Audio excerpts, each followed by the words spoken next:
sendok gula putih, 1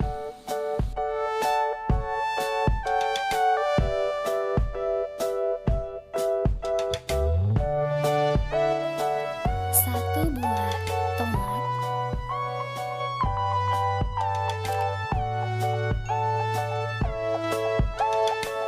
kemudian potong menjadi 2 bagian seperti ini.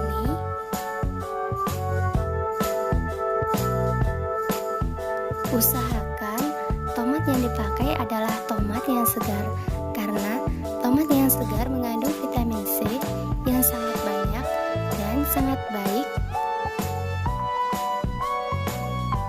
digunakan untuk wajah kita, terutama untuk menghilangkan flek atau mencerahkan wajah.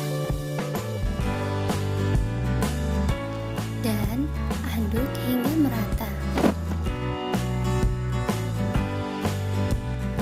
Gula putih dan tomat ini membantu menghilangkan flek yang membandel dan flek yang menahun tidak hilang. Serta gula putih dan tomat ini sangat banyak sekali manfaat dan kandungan vitamin C-nya yang bisa mencerahkan wajah kita.